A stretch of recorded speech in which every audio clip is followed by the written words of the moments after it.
সুপ্রিয় দর্শক, আসসালামু আলাইকুম। সবাইকে স্বাগত জানাচ্ছি আজকে গুরুত্বপূর্ণ সংবাদে। প্রথমেই জানিয়ে দিচ্ছি সংবাদ শিরোনাম, পরে বিস্তারিত। প্রকাশ্যে ফয়সাল, কিন্তু ধরা যাচ্ছে না। ভিডিও সত্য হলে সে এখন কোথায়?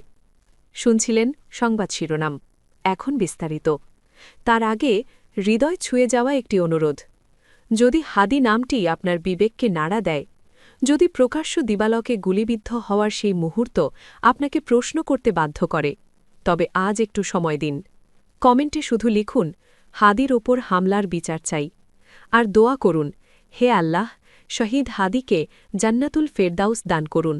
তার পরিবারের হৃদয়ে নেমে আসুক ধৈর্য ও শান্তি। আর যদি আপনি চান সত্যটা চাপা না পড়ুক, যদি চান আমরা ভয় ছাড়াই এসব খবর আপনাদের কাছে পৌঁছে দিতে পারি, তাহলে এখনই চ্যানেলটি সাবস্ক্রাইব করুন। সাবস্ক্রাইব মানে শুধু একটি বাটন চাপা নয়, এটি অন্যায়ের বিরুদ্ধে সত্যের পাশে দাঁড়ানোর অঙ্গীকার। চলুন নীরব না থেকে বিস্তারিত জেনে নিই। প্রকাশ্যে এসে যা বললেন ফয়সাল, এখন তিনি কোথায়? ভিডিও বার্তা, দুবাই দাবি, মিথ্যা তথ্য আর হাদি হত্যার নেপথ্যের অস্বস্তিকর বাস্তবতা। একজন খুনি যখন প্রকাশ্যে আসে, তখন সেটি কখনোই সাধারণ ঘটনা নয়। আর যখন সেই ব্যক্তি দেশের সবচেয়ে আলোচিত একটি রাজনৈতিক হত্যাকাণ্ডের আসামি হন, তখন প্রতিটি শব্দ হয়ে ওঠে প্রশ্নবিদ্ধ। ইনকিলাব মঞ্চের মুখপাত্র শরীফ ওসমান হাদি হত্যা মামলার অন্যতম আসামি ফয়সাল করিম মাসুদ হঠাৎ করেই একটি ভিডিও বার্তায় সামনে আসেন। কয়েক মিনিটের সেই ভিডিও মুহূর্তেই ছড়িয়ে পড়ে সামাজিক যোগাযোগ মাধ্যমে।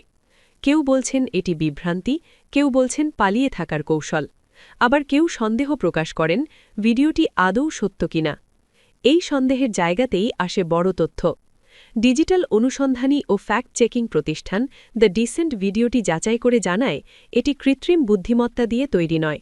ভিডিওতে ফয়সালের চেহারা, মুখভঙ্গি ও কণ্ঠ বাস্তব ফয়সাল করিমের সঙ্গে পুরোপুরি সামঞ্জস্যপূর্ণ।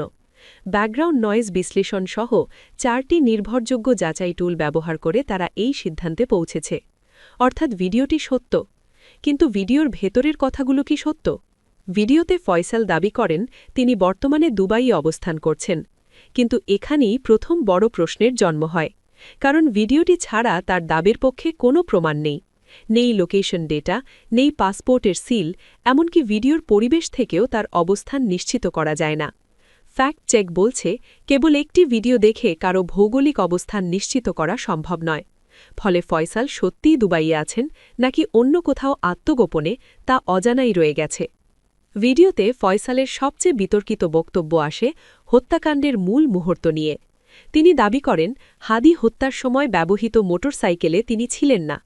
এই বক্তব্য প্রকাশ্যে আসার পর অনেকেই বিভ্রান্ত হন, কিন্তু তদন্ত বলছে ভিন্ন কথা।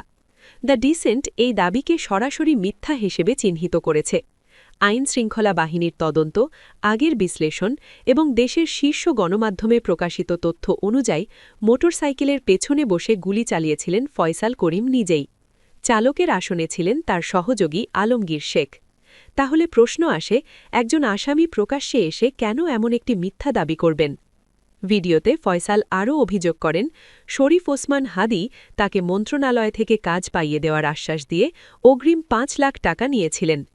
এই বক্তব্য নতুন করে আলোড়ন তোলে, কিন্তু তদন্ত সংশ্লিষ্ট সূত্রগুলো জানায় হাদির জীবদ্দশায় তার বিরুদ্ধে তদবির বাণিজ্যের কোনো অভিযোগ পাওয়া যায়নি, বরং তিনি ছিলেন ক্ষমতাধর মহলের অনিয়মের বিরুদ্ধে সোচ্চার এক কণ্ঠ। হাদির মৃত্যুর পরও ফয়সালের এই দাবির পক্ষে কোনো ধরনের প্রামাণ্য তথ্য পাওয়া যায়নি। এদিকে হত্যাকাণ্ডের দিনটির আরও ভয়াবহ। গত 12ই ডিসেম্বর দুপুর আনুমানিক 2:20 রাজধানীর পল্টন থানার বক্স কালভার্ট রোড এলাকায় জুম্মার নামাজ শেষে হাদি যখন সোহরাবর্দী উদ্যানের দিকে যাচ্ছিলেন, তখন মোটরসাইকেল থেকে তাকে লক্ষ্য করে গুলি চালানো হয়। গুরুতর আহত অবস্থায় প্রথমে ঢাকা মেডিকেল কলেজ হাসপাতালে এবং পরে এভারকেয়ার হাসপাতালে নেওয়া হয়। অবস্থার অবনতি হলে 15ই ডিসেম্বর তাকে এয়ার অ্যাম্বুলেন্সে সিঙ্গাপুর পাঠানো হয়।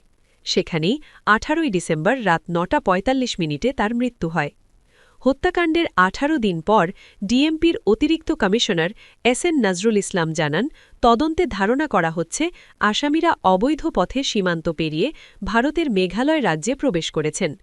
এই মামলায় এখনও পর্যন্ত 11 জন গ্রেফতার হয়েছেন, তাদের মধ্যে ৬ জন আদালতে স্বীকারোক্তিমূলক জবানবন্দি দিয়েছেন এবং ৪ জন সাক্ষী ১৬৪ ধারায় সাক্ষ্য দিয়েছেন। এখানেই আসে আরেকটি বিস্ফোরক তথ্য। ফয়সাল করিমকে সীমান্ত দিয়ে পালাতে সহায়তার অভিযোগে গ্রেফতার আমিনুল ইসলাম রাজু আদালতে স্বেচ্ছায় জবানবন্দি দিয়েছেন। তিনি স্বীকার করেন ফয়সালকে পালিয়ে যেতে সহায়তা করেছিলেন। আদালত তার জবানবন্দি রেকর্ড করে তাকে কারাগারে পাঠান। তবুও মূল অভিযুক্ত ফয়সাল করিম এখনও ধরাছোঁয়ার বাইরে। এই ভিডিও কি তাহলে জনমত ঘোরানোর চেষ্টা, নাকি আইনের চোখ ফাঁকি দেওয়ার আরেকটি অধ্যায়? ইনকিলাব মঞ্চের পক্ষ থেকে ইতোমধ্যে দ্রুত বিচার না হলে আন্দোলনের ঘোষণাও এসেছে। হাদি হত্যার বিচার শুধু একটি মামলার প্রশ্ন নয়, এটি এখন রাষ্ট্রের ন্যায় বিচারের পরীক্ষায় পরিণত হয়েছে। প্রকাশ্যে আসা একটি ভিডিও বহু প্রশ্নের জন্ম দিয়েছে, কিন্তু সেই প্রশ্নগুলোর উত্তর এখনও অন্ধকারে। ফয়সাল করিম কোথায়, তাকে কারা আড়াল করছে, আর কবে এই হত্যার পূর্ণ সত্য সামনে আসবে, এই প্রশ্নগুলোর উত্তর জানতে চোখ রাখুন আমাদের পরবর্তী আপডেটে। শেষ পর্যন্ত সত্য জানতে চাইলে এখানেই থামবেন না, সাবস্ক্রাইব করে সঙ্গে থাকুন।